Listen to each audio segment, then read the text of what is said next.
That's good. We ready? Is it okay that I move down? Well, good morning, everyone. I hope you are all ready to talk about a riveting housing issue again, and because that's our number one topic, it seems to be.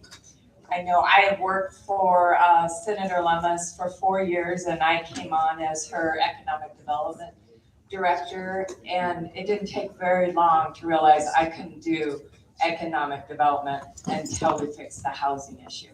So 4 years later, here we are, meeting and talking about housing, and I'm not sure we got any further, but you know, it's so impressive that the work that Scott has done in the WCDA to gather the information and be able to educate our legislators so that they can see the bigger picture. But it's taken all of us in this room to come together and hopefully, you know, baby steps that we'll be able to do that. So we have a great panel here today, and so I'm just going to let them introduce themselves, and then Scott, we'll let you lead off. Okay, I'm Scott Overton. I'm the Executive Director of the Wyoming Community Development Authority. So I'll explain a little bit more about that after we all introduce ourselves. I'm Beth Blackwell. I am the Grants and Loan Specialist for the City of Newcastle. Some of you may remember me from my prior occupation at the Office of State Lands and Investments.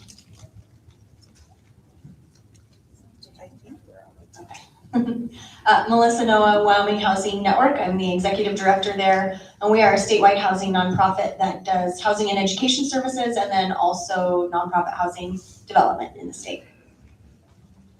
And we're gonna make sure that this is really casual, and Harrison's at the back of the room. So if Scott mentions something or anybody mentions something and you have a question, just raise your hand and let's talk about it right away. So Scott, do you want to start us off? Yeah, I'll get started off. Like I said, WCDA, we've been around for a little over 50 years now. We were organized in 1975 by the legislature. And we're the state's housing finance agency. So we provide funding for housing around statewide.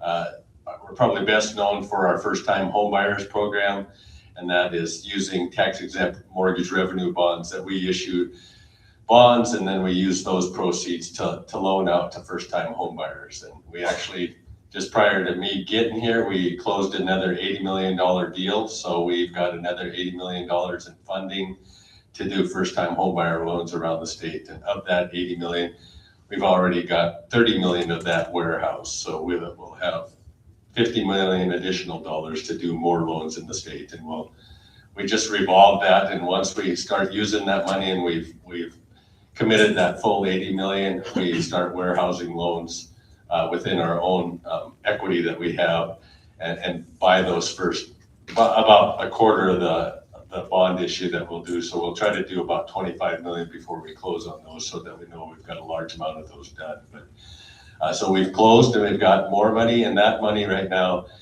is at those first-time homebuyer mortgage rates of 5.875%. So with those mortgages, we can do a $15,000 down payment assistance that's a 0% loan. But we do that, but we also do multifamily rental housing. So we help fund that through our low-income housing tax credit program, our home and National Housing Trust Fund programs that we do allocations about once a year. We have about probably 10 to 12 million of funding there, and we can fund about 3 to 4 projects around the state. And we have applications of between 12 to 15, so we're 3 times oversold, more or less. And the need is, that just shows that the need's out there. It's kind of like the 5 million of the unmet housing needs that had $53 million in applications. We don't have quite the 10 or 11 times, but 3 times. So that's why I think in 2003, we commissioned a statewide housing needs assessment to kind of quantify those numbers around the state. And that work was done by a company out of Colorado that come in, looked at all of our demographic information in the state, the needs, the housing supply, the age of housing, the age of people living in the state, and really told us that between the year 2021 and 2030, we needed an additional 20,700 to 38,000 housing units. So that's not necessarily homes, but it's apartments, homes, and the combination of all of those. So that's a big number, 30,800 housing units. And I think the biggest year we've had since 21 is about 15 to 1,600 units around the state in 1 year. And that if you look at that 10-year period and it's 38,000, we need 33,800 a year. So 1,600 doesn't cover that a year. So we're still in need of that. Once we had those numbers quantified, then it was like the next step, and we went to the governor's office and to the legislature with wanting to do a statewide housing strategic action plan to kind of lay out those steps and what are those things that we need to do to be able to start getting to those numbers that we need to be at. Unfortunately, that year, the money was stripped out of the governor's budget for that. And my idea was like, if we're the state housing agency, then we're going to have to come up with it. We don't get any state funding. We, at that time, we're in existence for about 48 years, had some internal equity that we have. So I went to my board and said, hey, we need to fund this next study and the next steps in here. And they approved that. So last year in January of 2025, we came out with the statewide housing strategic action plan, which has 27 recommendations in it. Anywhere from looking at tax increment financing, how we can make that more broad stroke, that cities can use that to do some of that work, to looking at protest petition rules and how we can ease up on those so that if city government passes something, it's likely to stay on the books and they're able to work through some of those things that they want without one or two people coming in and say, hey, I don't want this, not in my backyard type of thing, but still be equitable so that people have an avenue to protest or talk about those types of things. Two, I think the one big thing that's in those recommendations is a statewide housing investment fund. And that is one of those things that Wyoming doesn't. It's one of two states, and I said this yesterday, Mississippi and Wyoming don't have any investment in housing in their states. And so being one of two states that don't have that, that's probably something we should look at. And that also is something that money not coming from the federal government, we as a state can determine how that is out there, where we get that from, and what we want to use those for. So as being the least populated state, we have some of that funding, and it's probably different than even what our neighbors do in North and South Dakota and Montana, but definitely from the coastal regions that have huge population differences than us. We need different types of things out here. And that's the one thing that I think, we've been trying to work on all of those issues. We've got some things with deregulation that have passed not only on the state level, but around the localities and the municipalities. So really, we have that out there now. If you go to our website, which is wyomingcda.com, it's right on our front page. And that study, it's about 110, 111 pages long of information, but there's a story map there that kind of summarizes a lot of that, and you can click on those areas that you might want to go to. One of the nicest things about that, because we've got a lot of municipalities here, one of the things that's in there is a local housing policy tool. So you can go to your city on the map, click on that, and will bring up potential things that you could do, like zoning changes and some of those things that takes us from a database that has been done by New York University and their group back there and the company that we used for this study to look at what works in those smaller areas around the country, similar type of economic backgrounds, where their funding comes from and that. So it really tries to craft it to your size and those types of things that may work. And it's not what you have to do, but it's potential solutions that you can really start with. So I would encourage you to go out there, look at our website and look at the not just the statewide housing needs assessment, because that tells you some of the housing problems in your area, but then the strategic action plan and those types of things that you can do in your areas. So.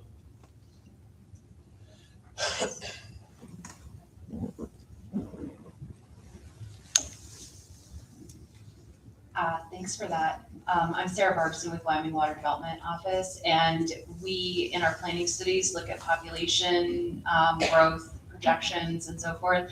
I was just curious the granularity of the report. Does it look at where these housing needs are clustered, which communities, where the growth is anticipated? And second question, if that growth is more kind of permanent, I'll say, or if it's tied to special projects, construction and so forth. Yeah, and the needs assessment that quantified those numbers was kind of just based on, what's moderate growth in all of those areas going to be? What do we expect that we may see in that amount of time? But one of the things that came up in the strategic action plan was you can want to build in some areas, but along with your area of expertise, the water.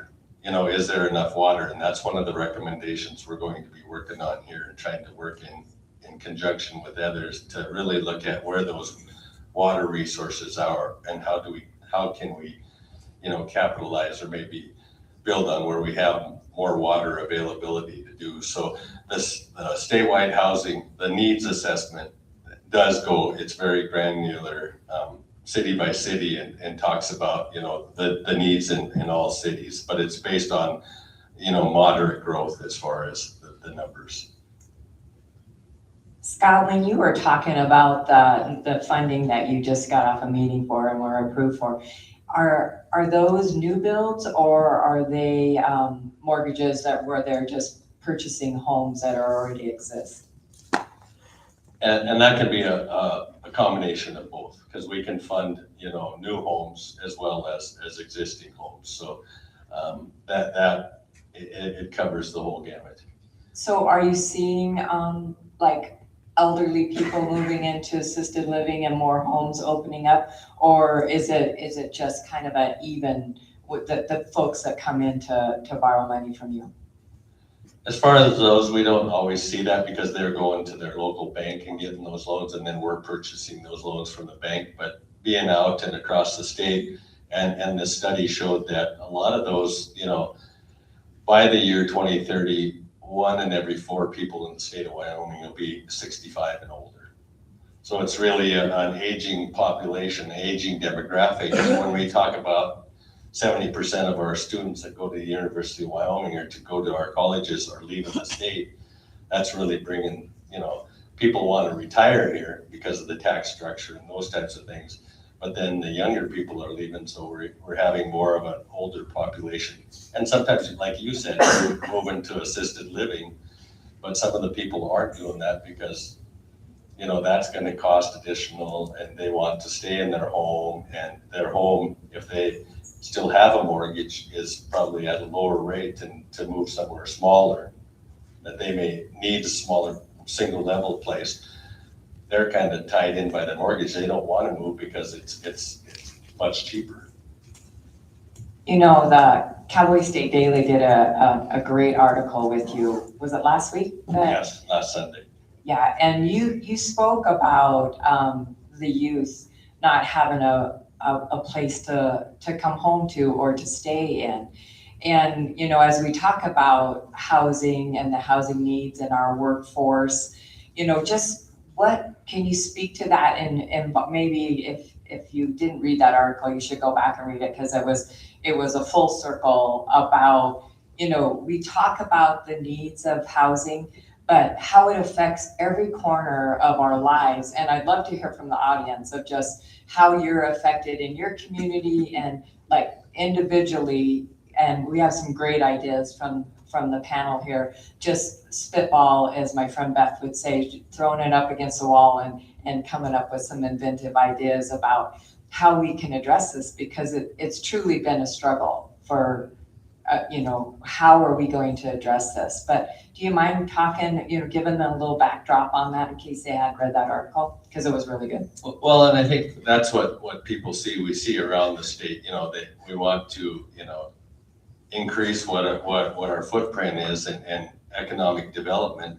But a company comes here and they go, we can't bring our employees here because there's no housing in the area, or the housing is so extremely high priced that it's not affordable for our workers to be here. And if they have to pay more for their homes, then we can't afford to pay them as much as we want to, to be able to afford that. So it's kind of that whole, like you said, that whole 360 where you want to encourage development. We also want to encourage our kids to stay here, and we help with the Hathaway Scholarship, and we do those types of things, and we've got those types of things set up. But without the housing, they get out of college, and even the rental market has, increased so much in the last 10, 15 years that's unaffordable to them. So it's not them they get their education here, but then they take that and they leave, and that's kind of counterintuitive, I think, to what everybody was thinking when the Hathaway Scholarship got developed, is we want to educate them here and then that'll entice them to stay here. But now it's the price of housing that's driving them out. Yeah, we had a developer up on the stage with us yesterday, and he was talking about, he was building workforce housing in Kimmer for the Terra Power project over there.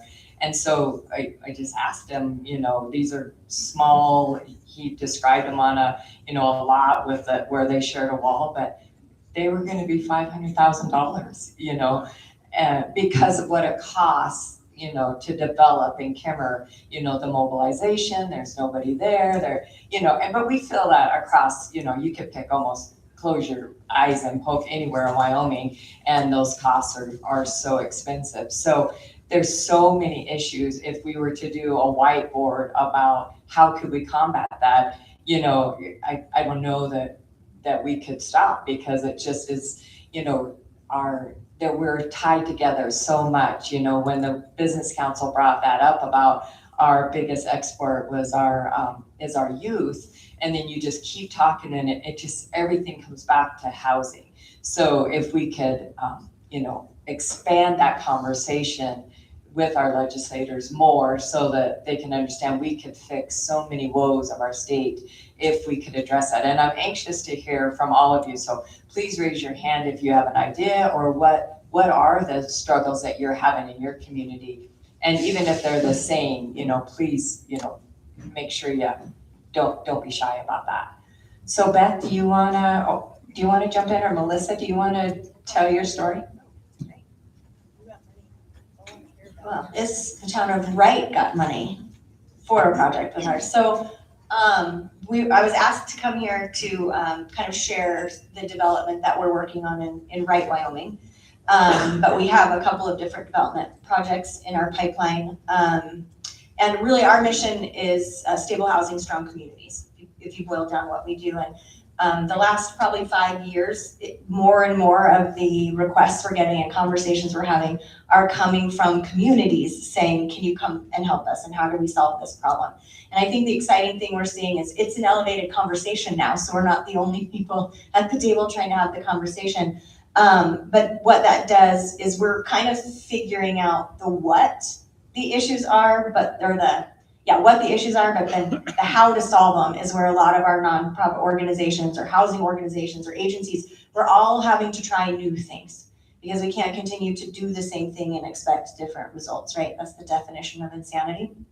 And so, we're stepping into new areas. Our nonprofit is getting, for the first time probably again, about 15, 17 years into looking at single family housing development. How can we have a positive impact on our missing middle and low income opportunities there? So that's right, actually kind of came about because I was in Gillette, and I'm from here, so this is great, I love to be here. There was a rapid housing response committee that was put together in 2023. So I was up here for a conference, and I sat next to the Habitat for Humanity director for Energy Capital. And she was talking about this fantastic lots that they had found in Wright that already had water and sewer in them. So some savings there as far as the infrastructure being in, and her long-term plan for that. And then about 2 or 3 months later, Energy Capital Habitat closed their doors.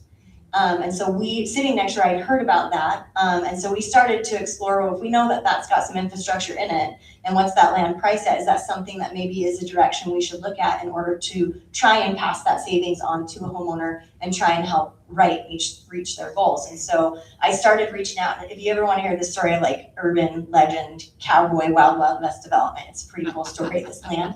But finally got connected with the mayor and the city of Wright, and we started to have this conversation. So that started in 2023, and we started to look at the land. And the first question that I asked the town of Wright was, do they have water? Can their water system take 30 units? They have additional lots there. So they came back and said yes, and we met with the city water group. They actually volunteered to test the water system that was in place there for us to make sure that it was working correctly before we purchased the land. So initially, probably the biggest reason we're in Wright was the openness of the community of Wright and their municipality to come in and want to problem solve with us. So I really think that's the future of development. Communities who get on board and they kind of bring their resources to the table are going to be the communities that are going to see impact and change. And so we did end up purchasing the land, and then the city of Wright, as part of that, had committed to trying to help us find infrastructure. If we're looking at building homes that are attainable, which is incredibly difficult. You just heard $500,000 in camera. We're working really hard to try and bring ours under our first few houses of development under 4. And that's still really high. But that infrastructure piece that Wright has been able to secure, we applied for the Unmet Housing Needs Grant through the SLIB board, and we're not selected for that. But then we had been working with the Economic Development Group for the Business Ready Community Grant, who had identified housing as an issue there. So just a couple weeks ago, Wright was awarded a grant to build roads that will help our development, and then also open up and connect other roads in order to open up other lots for development. So they had a very long-term plan. Again, very engaged in this conversation with them. They did the due diligence to have an economic development plan. They had gotten a grant for that, and housing had a huge section in there. So we are really trying to be guided by the goals of their community to bring the kind of housing that their plan says they need. So we didn't just come in and say, we build housing, let us build whatever we want. We wanted to make sure that we're meeting their needs and our mission as well. So we're really excited about that infrastructure. I think the conversation that continues to evolve is really, if we look at the amount of investment that funding is going to make in this development, that the city's committing to, is how do we take that initial investment and make sure it's protected long-term for every homeowner who might own that home. Because it's about $100,000 or more per unit that we're going to build. That's a big deal.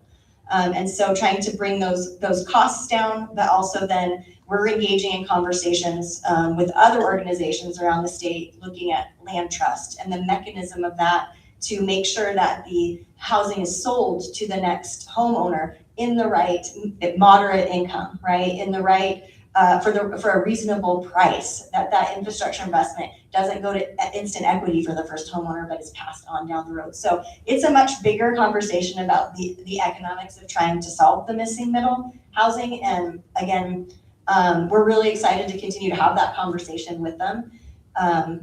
When we talk about affordability for housing, people think that housing is just construction. You just bring the house in and you put it on the land. No, that's not true. It starts all the way back with pre-development. And I think understanding the risks that developers take when they enter into a project is really important, because there's land purchase sometimes, there's engineering studies, soil studies, plats, fees. They're up to $500,000 before you can even decide, is this going to work or is it not going to work, right? And so I think some of the conversation has been here around different ways that funding sources could help with that. So very low interest construction loans, flexible funding that allows you, if your project is delayed for a reason, to be able to extend original terms without increases in interest rates. There's a lot of things that move along the spectrum of development that impact that final price for that homeowner. And I think as we start to dissect each of those areas for development and hone in on which partners fit in which area and where funding sources could fit in which area, we're also looking at construction innovation and materials and workforce development collaboration, especially in our rural communities, because that impacts the timeline that you have to carry a project and how quickly things can be executed. So our phase 2 and phase 3 of Wright, we are looking at doing some panelized construction development with some being able to create our own panels and bring those to the site and assemble the homes. So there's a lot of creative thinking happening. It's a high risk. And I think we wouldn't be doing what we're doing if we didn't have really, really good partners and really good networks to say, hey, how did you do that? Not just what did you do? We can all hear what people are doing, but how do you make things happen? I think is the next level of conversation that we're really engaging in with other people around the state, other groups that are trying to solve similar problems. So we're pretty excited that, right, that was kind of a big win for infrastructure and housing development, that Wright and Douglas, I don't know if Douglas is still in the room, that their infrastructure projects were approved. And I think that's very promising going forward as far as the value of housing developers, municipalities, all working together to try and solve our housing issues. Sorry, that was a lot. No, it was wonderful. Thank you. I always appreciate your view and your take because you are in the depths of housing. And one of the questions that come up a lot is public and private partnerships. And do you do a lot with the private industry as do you have the private investors? Do you partner with that? Can you explain that a little bit? So our current pipeline is a little bit departure from the development we've been doing the last few years. So we primarily do low-income housing tax credit. And as a nonprofit developer, it's a national structure, a recognized kind of way for nonprofits to do that. We partner with a private developer to bring in their expertise, both for the application cycle, for the construction management. We're a small but mighty group. I have right now 13 employees doing a lot of different things. And so bringing that in and being able to partner with someone in that project. So we do have 14 properties around the state. Our most recent opened was Robbins Point in Cheyenne. Last fall, that was in partnership with WCDA, CR Builders. And so we have utilized that. And I do think there's room to look at that kind of a model to say, how does everybody kind of bring what they have to the table? Or another way to look at it, I don't know how familiar you are with like the stone soup analogy, right?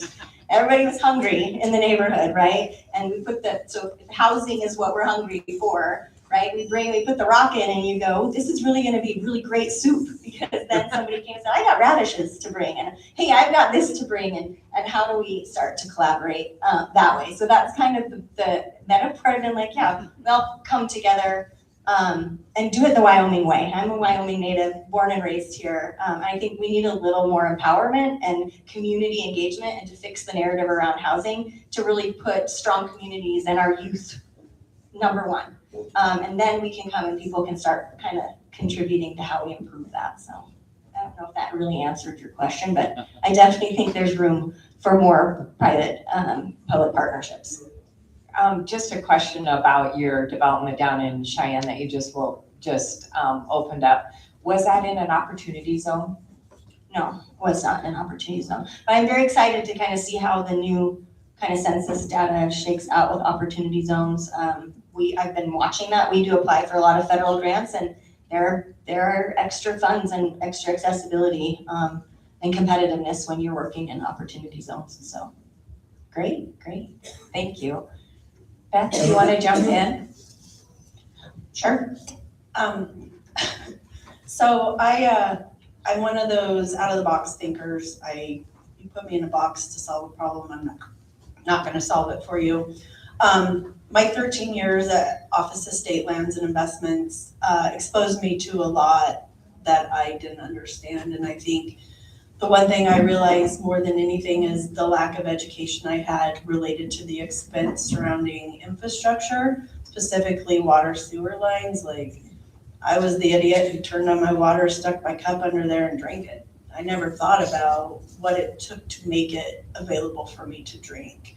And so I think the general public doesn't understand that expense when it comes to new developments and to new housing. And so a lot of times, the answer to housing has always been big subdivisions with new infrastructure that makes it unaffordable, honestly. And so when I left the state and I started with the city of Newcastle, I would go up there about once a month and spend a week up there, and we would drive around town, and my boss would show me all the projects that needed to be done. And I was shocked that we would drive down a street and there would be this brand new beautiful home. Next to it would be a home that, was older but well kept.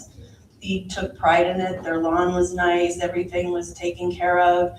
The next one was kind of similar. And then you would have this dilapidated shack or building that you were like, no one lives in that, right? And sometimes no one did, and sometimes people did. And you were like, oh, okay. And so with Newcastle, they're landlocked. They don't have anywhere they can really grow. And so how do you address housing in a community you're landlocked? So I started thinking, and the town of Upton is 30 miles up the road. They have the rare earth demo plant coming online, and so they have workers that need to come. And so really the thought is Upton's probably going to be where the workers work. Newcastle is probably where they're going to live, but there's nowhere for them to buy a home. There's nowhere for them to live. So how do we start addressing this problem now? And so I came up with the idea of taking the dilapidated properties. We applied for some of the unmet housing dollars, and what our intention is to take those grant funds, go in and purchase these dilapidated properties, whether it's a trashed lot that we just need to clean up, or if it's a building that we can renovate and make it so it's livable. We're gonna take our grant funds, we're gonna go in and purchase these properties. We're gonna use our public works people to ensure that the infrastructure that's already in the city limits, so we're doing infill projects, so it takes the expense of putting new infrastructure in. So we're gonna go in, use our public funds people to clean it up. Then we want to turn around and sell those lots or homes. The lots, we want to make sure that they're gonna be developed in a reasonable amount of time. The homes that we sell, we want to make sure we keep them reasonable. And so the idea is we go and sell these properties we renovated. We take the funds that we get from those sales and we reinvest them back into our community and continue this. So creating our own revolving account related to investing in our communities. And the nice thing with Newcastle and Upton, they work really well together. They're like-minded, they're forward-thinking, they want to improve their communities. And so our thought is if we can find one contractor who's willing to work in both communities, we're gonna limit our mobility expenses.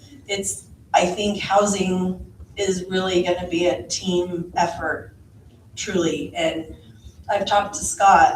As I said, I'm kind of a dreamer outside the box, and we've had a lot of conversations with legislatures about the need for housing and the obstacles to housing, specifically infrastructure. And I think we're making some headway in the sense that, we had members of JAC admit this week that investing in infrastructure is investing in economic development. I think that's a huge leap that we've made, and they're starting to learn that the barriers to housing is that investment into infrastructure. And so I've talked to Scott and Kathy about my big dream idea of why doesn't the state take the lead on this? Why doesn't the state take some money and create a program where they do some designs of homes, where they're identifying here are 12 different options, from 1 bedroom, 1 bath to 4 bedrooms, 2 baths, to duplexes, to fourplexes. Here's an apartment complex.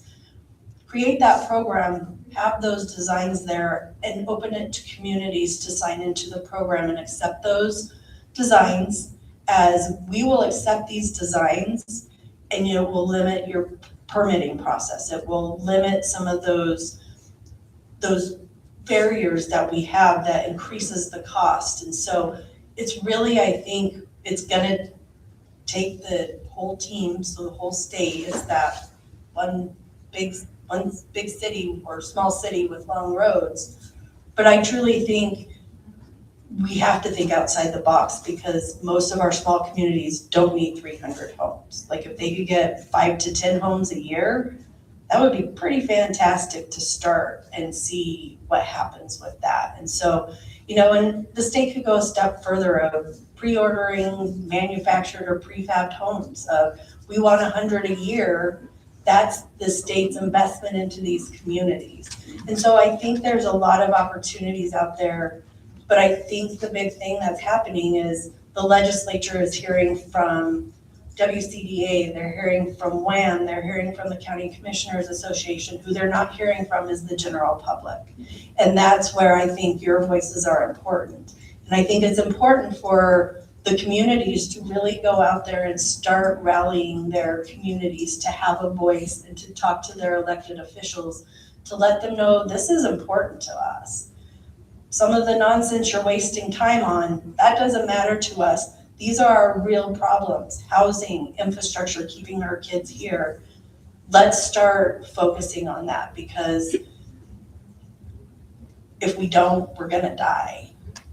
So, ending on a high note I there. was gonna say, wow.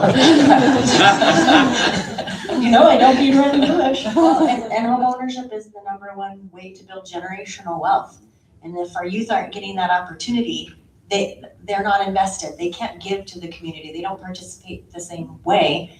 And that generational wealth is going other places. So, Great point. Thanks for bringing that up. We have a question out here. Kind of question, comment. We've talked about new build a lot and development a lot, and that's all necessary, right?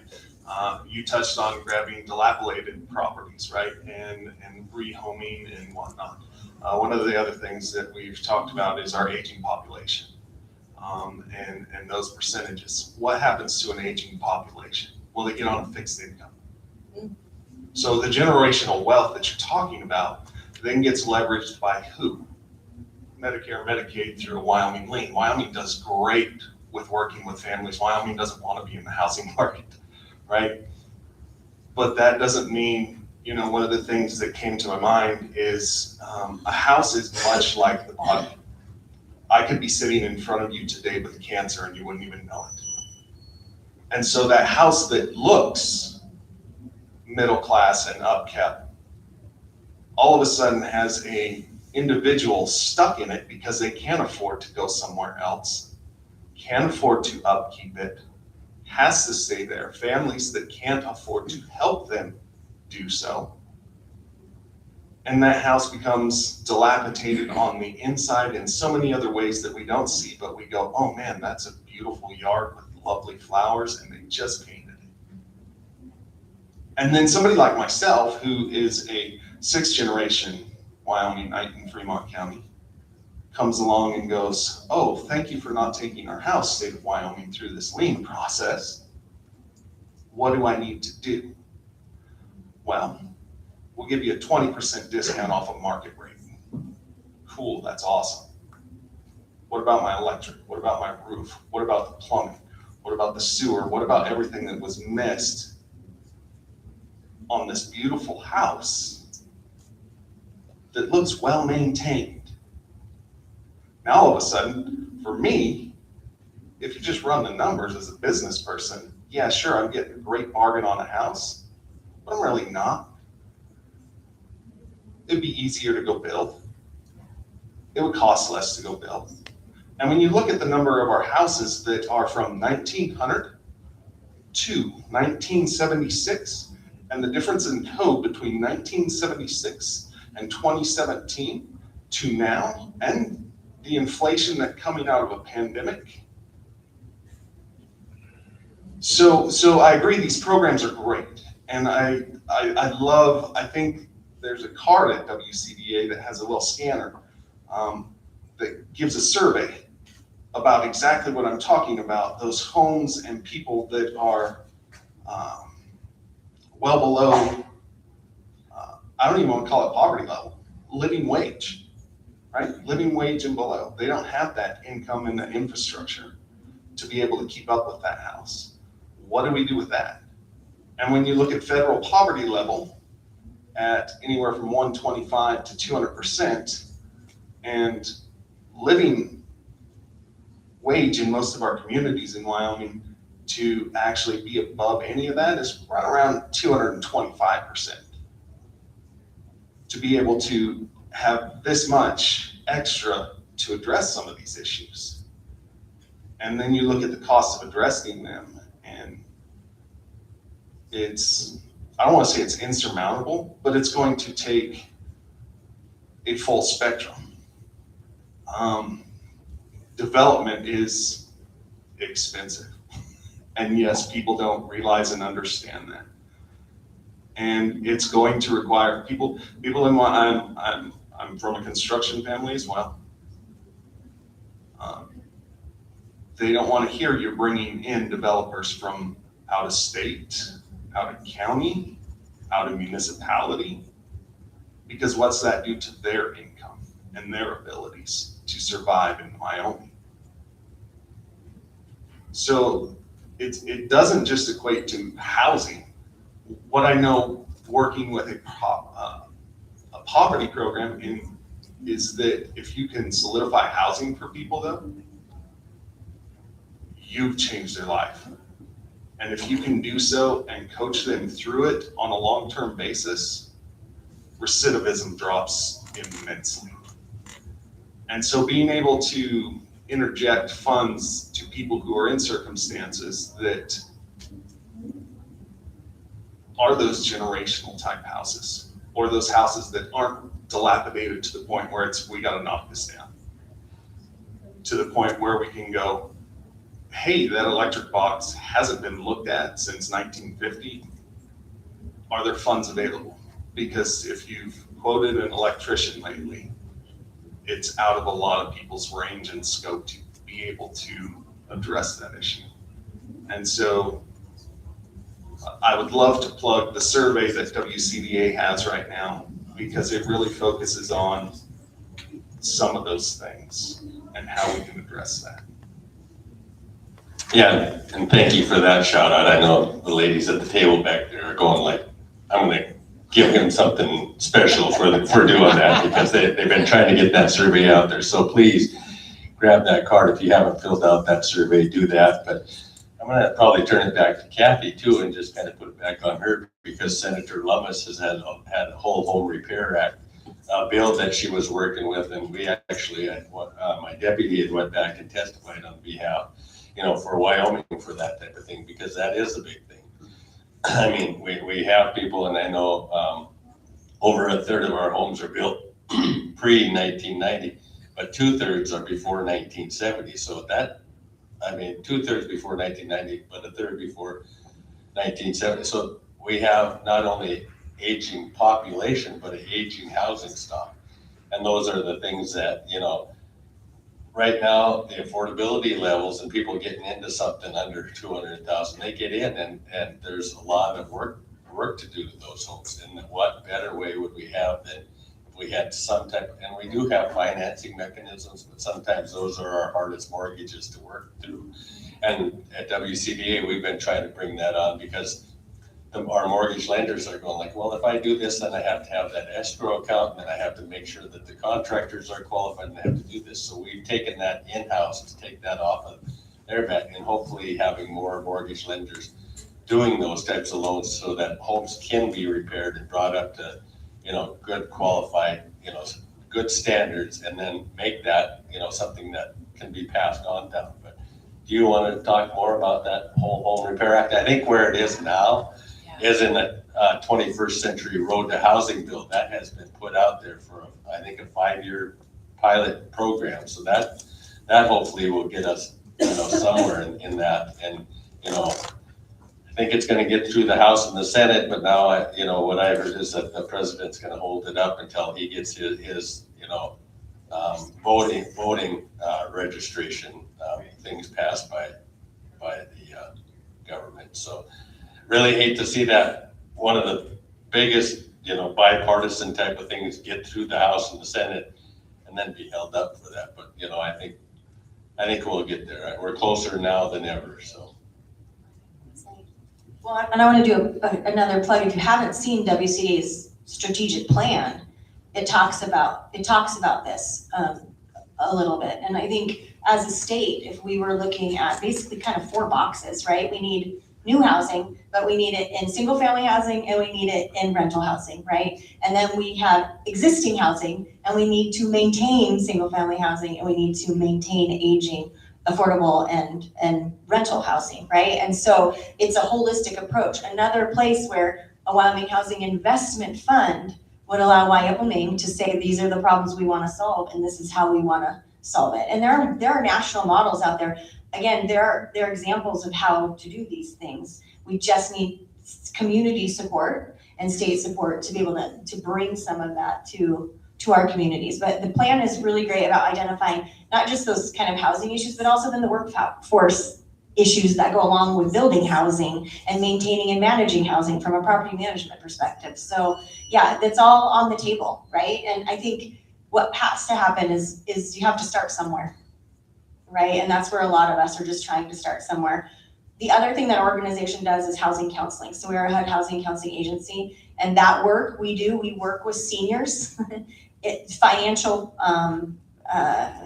budgeting, connecting them with resources. So some of that is related to connecting them with the right services to try and help them figure out how to do that. Our communities are right now stuck in interest jail, right? Our housing market is not moving. And that is where that house would have got a new roof when it went from this owner to this owner, right? And then it would have been maintained. And so this kind of interest jail people feel like they're in is really kind of stopped that flow as well. And then you have competition with investors for everybody wants that first-time home buyer kind of size, right? If you're downsizing, if you're a first-time home buyer. And then we have those being snatched up for investment, right? And so there's a lot of pressure on our housing market that's compounding all of these issues as well. But we can only solve kind of one problem at a time. But yeah, it's deep and wide. And it would be great for our communities in our state to start to acknowledge that and really look for solutions, not just continue to hash the problems. Hi guys, it's Bill again. I had a question, Scott, on the state housing needs assessment and whether it contained information, data, demographics about Indian country in Wyoming. Would it be something useful for me to refer to? Yeah, and I do. It breaks it down by each city and county, and it has information, especially, well, the needs assessment has that, so that shows that, and the strategic plan takes that into that strategic plan. So yeah, that would be very good to look at. And like I said, any questions, comments, and you've worked in housing for a long time, so that's some things. That's what we want to combine our efforts and work together to get these things solved. If it's okay to do just a quick plug for the work going on there with the Eastern Shoshone Housing Authority. They're thinking outside the box, and if we think housing issues are difficult, they are compounded significantly in that community, and they're working on a plan that is a rent to own. So they're looking at their crowded rental housing and who could be mortgage ready, and then how do you walk along with those families to get them mortgage ready, get them into the home, and then that money comes back again, kind of like your mechanism as a self-funding way to do that. And so we've been working there with Isha for a few years on bringing some of our housing counseling services along and how do we get homeowners ready. So again, I think there's a lot of good ideas if you're listening and you're watching to what's happening, and that's a resilient community figuring out. And you know, they're looking for gap funding for their housing project as well. And it was really disappointing to see the SLIB board pass that over, because that was a shovels in the ground project, not even shovel ready. That could have been completed with some of that money. So you know, if you're looking around, there's a lot of good examples for how people are trying to solve some of these issues. Speaking of which, we have Douglas in the room. Do you mind just, we know you just recently received some funding, and so can you kind of highlight your story of what your plan is? Because you've been working on it for four years at least, I know of, so. Yes, Clara Chapman, Community Development Director for the City of Douglas. And yeah, we've been working on our housing issues. I've been there for 12 years, and so we've been working on it for 12 years. The City of Douglas, we've got several housing studies. They state that we need anywhere between 250 to 300 homes per year in order to actually match our workforce need. We build around 12 homes a year. So you can tell that we're really struggling in the housing department. And the old model that developers used to have, where they came in and they built the infrastructure and they purchased the land and then they built the home, and somebody could afford to actually purchase that home and live in it, no longer works. And I think we all know that the cost of labor is going up and the cost of materials are going up. So we're really trying to work outside the box. We have 2 different projects going on right now. And like Melissa said, we just did receive some funding for one of them. That particular project is market rate apartment style housing. There will be 2 buildings, each with 98 units in it. And we received funding in order to update our main lines coming out of our water treatment plant, which are original to the plant from the early 1980s. And then put in a sewer main, a water main loop, and update the booster station for this development. So that's gonna really, really help with our workforce housing. They've already been issued a grading permit to get started on getting that project moving forward. Our second project that we're working on is our missing middle attainable housing project, where the city of Douglas itself actually owns the property, and we put in infrastructure for 2 of the main roads, but we're still looking for funding for the other roads within that subdivision. It'll be 94 units of duplex style homes that will be, we're aiming at $250,000 per home, so that we can get our teachers and our nurses and our police officers into housing right away. And then we're still working on what mechanism we're going to have in order to maintain that as attainable housing, so that we don't have people coming in and then flipping that house for a lot more money. So we're still working through that, and I've been working with Melissa on it. And it's a problem across the entire state. And so what I always say though is, as soon as one of our communities succeed in something, it benefits the entire state. And so, yeah, we're trying to put this little working group together to think outside the box. And how do you partner?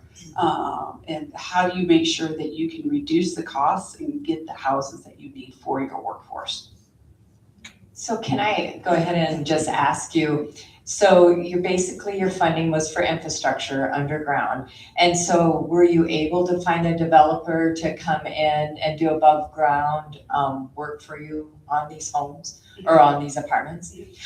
Yeah, so the city, we did kind of a stack of funding, right? So the property owner significantly reduced the cost of the property in order to allow for the development. The city applied for the infrastructure funding and received that grant for the development.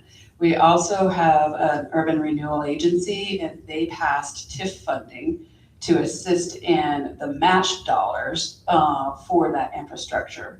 And then the developer put in just under $40 million in vertical cost, is where we're sitting. And just, as we were discussing, that you'll be able to sell these duplexes for $250,000, which, wow, that is so exciting. But how did you do that? Okay, so on that one, the developer is coming in at a very, very low rate. They are not coming in to develop this to make a ton of money. They need to break even and earn just a little bit on top of that. So they're coming in understanding that they're just trying to help us solve a problem, which is really helpful. And then the city putting in the infrastructure and the land cost, we are now taking those 2 costs away from the homeowner. So they won't have to include that in the cost of the purchase of the home. The homeowner will own the vertical construction. The city will continue to own everything underneath the ground. And then we'll put in some deed restrictions and that kind of thing for future sales is what we're thinking. That was very out of the box thinking. Thank you so much for sharing that. Kathy, I want to applaud them, because you did something that a lot of communities forget to do, is taking care of your current infrastructure before you add on. Making sure that your current system has the capacity to handle additional if you're adding on new. Because a lot of people will forego their needs for their wants, because it looks much better if we have this brand new subdivision over here, because people don't understand on the other side of town, your water and sewer lanes are a mess. And if you did that project, people would just be irritated. So I think it's one of those things that a lot of communities are forgetting to take care of their initial infrastructure and ensuring that initial infrastructure can handle the additional capacity. I think that's big. Thank you. And a lot of what we do each year in Douglas is we make sure we put millions of dollars every single year into keeping our infrastructure up to date, our existing infrastructure up to date. And we do feel that is critical. We tie everything together. So when a water and a sewer line need to be updated or replaced, then we tie in the street project with that. So we're not just coming back and continuing to dig ground up. So we work really hard at that. Great. So do we have any other questions? I know it's getting close to lunchtime for us, and but I want to make sure that we answer or that the panelists will have a chance to answer any of your questions that you might have. And thank you so much for sharing what's going on over in Douglas. That was great. Okay, well, Scott, do you want to do your, oh, okay, here we go. Come on, Harrison. Hello. This question is for Scott or Melissa. The tribes have familiarity with federal grants, so we understand that process. What are some of the barriers that tribes face when we're applying for state funding opportunities? Can you guys make note of that?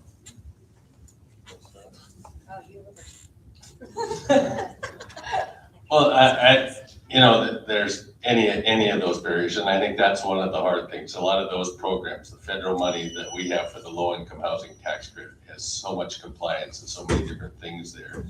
But in talking to Bill, he's got a lot of background and has done a lot. So I mean, I'm looking forward to having that, working with that and being able to do those types of things and working on those types of things together, because I know we've done projects, up on the Wind River Reservation, and I would look forward to putting more up there and making those, so that we have that housing need, at least more of it met. I mean, there's so much of that we need to do, not only on the reservation, but around the state. So I think working together and having those people that have worked together and worked with developers, and we've talked about developers that Bill said he's worked with and those types of things. So that's the best start. I mean, is to have people that are knowledgeable about that, people that have worked on the reservations before and done that, and that will be a great start to get moving on those types of things.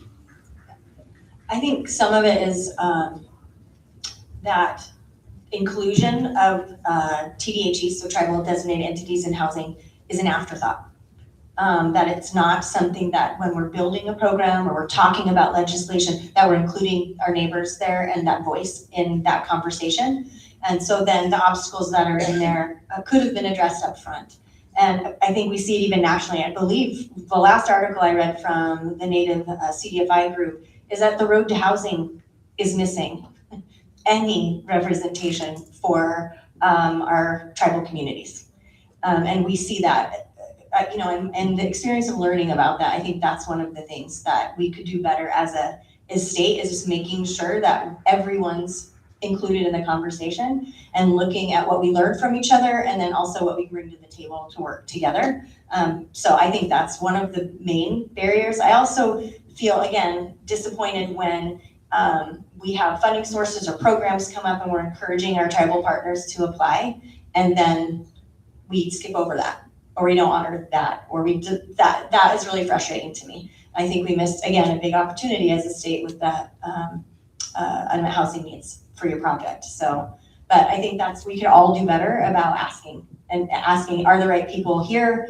Are we missing, if we're talking about urban solutions, are we talking about rural solutions? Are we talking about collaborating and going for bigger asks? I think that's another piece that, I was just in the nonprofit session about collaboration, and we're small, right? So if we put more of our voices together and more of our needs together, can we bring bigger opportunities? And I think that's an area where working with the groups on the reservation would be a good opportunity.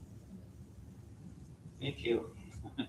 Yeah, great answer. Thanks, Melissa. That was a great call to action on that part. But Scott, do you want to close this out?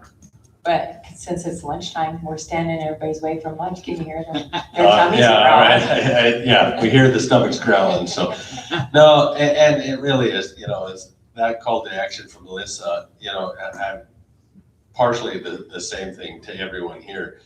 August 17th is our primaries, and there's a lot of candidates out there on the campaign trail now, and that's one of the things to ask them is, what's your solution for Wyoming to house the housing problem that we're under, and really make them give an answer, because we need them to be going back to the Capitol next year and talking about those things and coming up with those issues. We've put the housing strategic plan out there with some of those answers, and we're going to bring, hopefully forward some good, strong bills, especially, on infrastructure, where that's the start. We need that infrastructure there, and how can we help cities and counties do that? But sit down with them, ask them those hard questions, get their responses. If they don't respond, say, hey, I really need a response, because this is an issue around the state, not just here, in my town, but I heard it here at the funding summit, about all of the cities and, that have those problems. And then,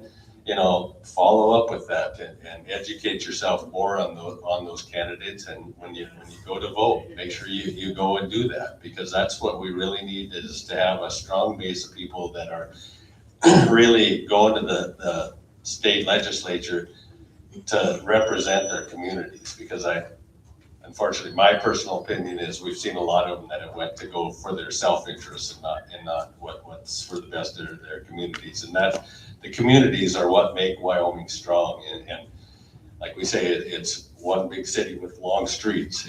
It's we're all in this together, and we can make it better together too, but we need that. So again, that's I think my call to everybody is understand those issues and talk to your, local people that are running for the state and federal positions too. So that would be my thing. Can I Sure, do an invitation? absolutely.